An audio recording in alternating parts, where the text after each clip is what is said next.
she felt the resentment, the headwind, the jealousy, the Yep. envy Yep. of you already taking over. What's up, world? Welcome back to Charge the Game podcast. I'll be your host, Chuck, and we are about to get into Marcellus Wiley. I love Marcellus Wiley. Pretty charismatic guy. Pretty funny. Is himself at all times, and I actually do appreciate his content. And he goes in on this Caitlin Clark topic, obviously about the Team USA Olympic snub. Since all of this madness is going on, we're going to react to his take on Caitlin Clark being left off. You guys make sure you get in here, subscribe to the YouTube channel, like the video. Let's go. Why did it take for Caitlin Clark to have a bump in production?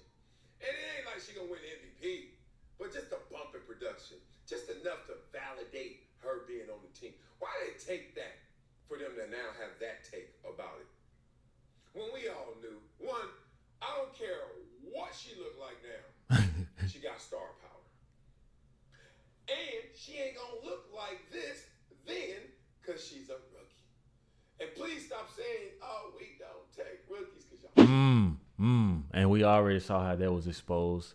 They literally took Diana Taurasi, Candace Parker, and several other names, right? So I don't be wanting to hear that shit when they come out with that. That was just an excuse.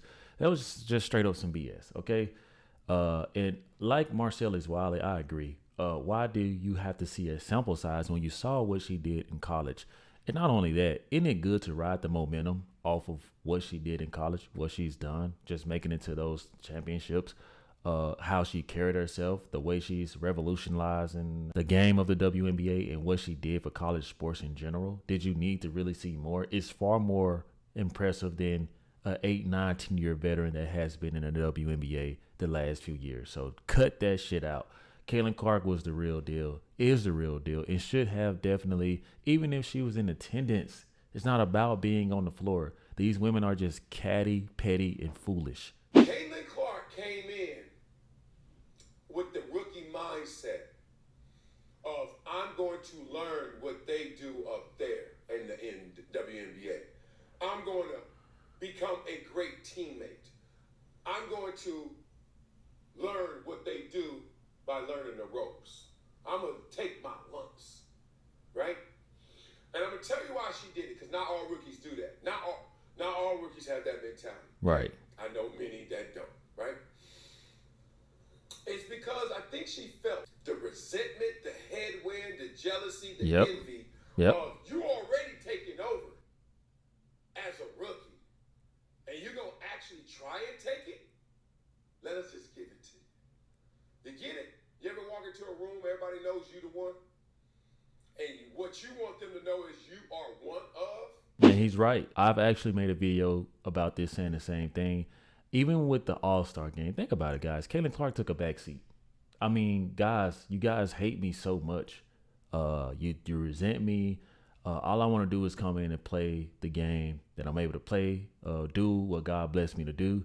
And you guys are literally hating on me. So the least I could do is become a team player. Even in those losses when the Indiana Fever lose, it's because Caitlin Clark is choosing to give the final shot, the game-winning shot to an Aaliyah Boston who will brick the side of the damn glass, or give it to someone to airball, or just let her head coach foolishly make the wrong decision. It's because she through and through wants to compete, but she also wants to be embraced.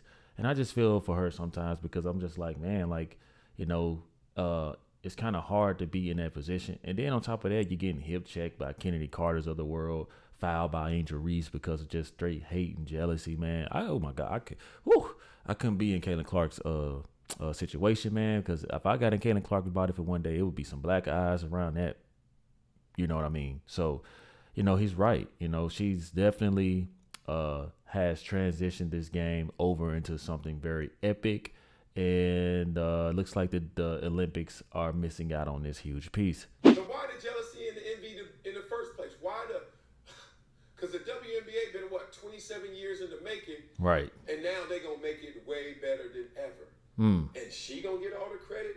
You got all levels of people resenting that.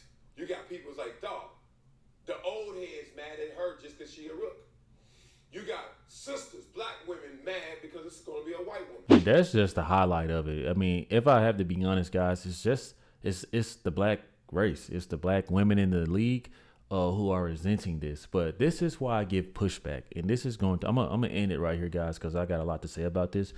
Why is there so much resentment towards this lady when we see Tom Brady took the league? We see a biracial person like Mahomes taking the league, Joe Burrow, right? And that's just football. But you don't really see black people mad about that. Why? Because it's men, okay? It's men, and men know how to agree to disagree and still shake hands in the end, even though it may be competition, guys. And even though it may rub us the wrong way, men are just different, okay? Let me make another example. Why is it that Michael Jordan, Kobe Bryant, Allen Iverson, right? Magic Johnson, and LeBron James, right? Why is it that these players can run the league, right? Why is it that white fans from all over the world, Caucasian, why is it that no white community is like, no, Michael Jordan, Kobe Bryant, LeBron James shouldn't be the face of the league. It should be Larry Bird, right? It should be a white man running the league. Like that's the hypocrisy I have a problem with. And it's like messed up because obviously it doesn't look right coming from me calling out my own people. But guys, I just have to be honest about it. And this is my platform to do so. This is my freedom of speech. My First Amendment will be exercised to the fullest on my platform. So guys, it's just baffling to me that these sisters can get out of their own fucking way. Like what's wrong with y'all? Like we want to see all of y'all win, but it has to start with somebody. I don't give a damn if Caitlin Clark was white, black, Asian, Mexican. If she's good for the game, she's good for the game. To me, it don't really matter about all that color stuff. It just doesn't. I think that you just have to handle your business, be a professional, not a high schooler, not a middle schooler. Do your job to the best you can. And maybe, guys, just maybe you will end up winning too. Like you'll end up getting a piece of the pie as well. Damn, you would think that this makes so much sense, but it just doesn't, man. And I couldn't even let my man Marcellus Wiley get into it all the way because, guys, this is just truly how I feel. You know what I'm saying? And I think that there's a lot of athletes out there, especially the black athletes, right? We all see how they feel. We all see them, rooting for Caitlin Clark. And what do I tell you guys? Like these sisters in the community, they're getting mad, but they fail to realize that, don't y'all know most of these black dominant athletes, they do not marry a lot of black women. They actually date and marry outside of their race.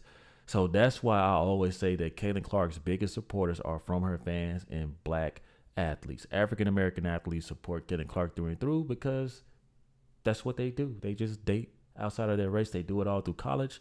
And people have different perspectives, man. And for some people, this can be very uncomfortable, but this is just the reality. This is just the truth. And someone had to say it. And here at Charge the Game, who better to say it than me?